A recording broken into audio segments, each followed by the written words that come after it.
আগামীকাল নির্বাচনী প্রচারণা যেহেতু শুরু হতে যাচ্ছে, বিএনপি চেয়ারম্যান জনাব তারেক রহমান সেটি শুরু করতে যাচ্ছেন সিলেট সফরের মধ্য দিয়ে।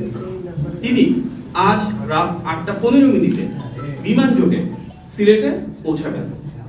গভীর রাতে হযরত শাহজালাল রহমতুল্লাহি আলাইহি সাল্লাল্লাহু আলাইহি ওয়াসাল্লামের মাজার জিয়ারত করবেন এবং আগামীকাল সকালে সিলেট আলিয়া মাদ্রাসা মাঠে নির্বাচনী সমাবেশে যোগদান করবেন। জনাব তারেক রহমান আগামীকাল দুপুরবেলা মৌলভীবাজার সদর উপজেলার শেরপুর আইনপুর খেলার মাঠে সমাবেশে যোগদান করবেন।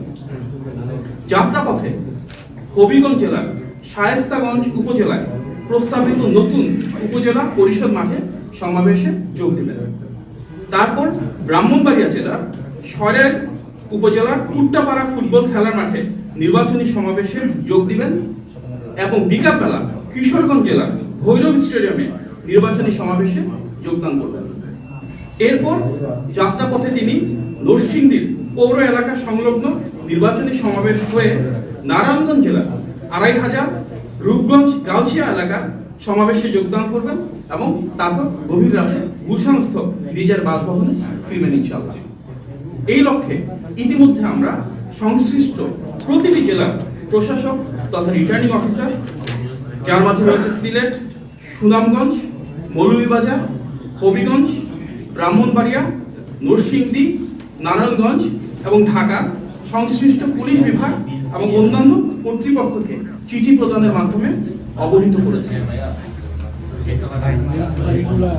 উপস্থিত সাংবাদিক ভাই ও বোনেরা, আপনারা জানেন ফ্যাসিবাদ বিরোধী 16 বছরের দীর্ঘ আন্দোলন এবং গণ অভ্যুত্থানে বিএনপি এবং প্রতিটি অঙ্গ ও সহযোগী সংগঠনের নেতৃবৃন্দ ছিল অনবদ্য অভূতপূর্ব ভূমিকা। তাদের প্রতি ভালোবাসা থেকে বিএনপি চেয়ারম্যান জনাব তারেক রহমান সিদ্ধান্ত নিয়েছেন তার প্রতিটি সফরে বিভিন্ন অঙ্গ ও সহযোগী সংগঠনের ত্যাগী শীর্ষ নেতৃবৃন্দকে পর্যায়ক্রমে সফর সঙ্গী হিসেবে নিয়ে যাবেন। তাদেরকে দেশের জন্য, গণতন্ত্রের জন্য যে সংগ্রাম তার জন্য মূল্যায়িত করবেন। সিলেট সফরে বিএনপির চেয়ারম্যানের সঙ্গে যাচ্ছেন জনাব আব্দুল কাদের ভূঁইয়া জুয়েল, জনাব মামুন হাসান, জনাব আব্দুল মোনায়েম মুন্না, জনাব কাজী রওনাকুল ইসলাম শ্রাবণ, জনাব ইয়াসিন ফেরদৌস মুরাদ এবং জনাব রাকিবুল ইসলাম রাকিব সহ বেশ কিছু ত্যাগী সংগ্রামী তরুণ নেতৃত্ব। সামনের সফরগুলোতে এভাবে আরো অনেকে সম্পৃক্ত হবেন ইনশাআল্লাহ। আমরা আরো জানাতে চাই যে নির্বাচনী প্রচারণা শুরুতেই বিএনপির পক্ষ থেকে একটি নির্বাচনী থিম সং উন্মোচন করা হবে।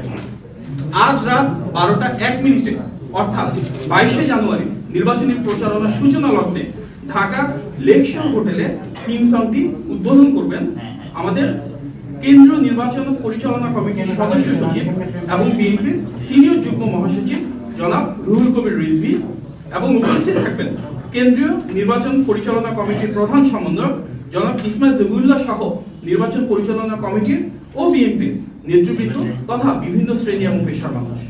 আপনাদের সকলকেও সেই অনুষ্ঠানে সদয় উপস্থিতির জন্য আমি অনুষ্ঠানের আয়োজকদের পক্ষ থেকে এবং আহ্বায়ক যুব বিভাগের পক্ষ থেকে আমন্ত্রণ জানাচ্ছি।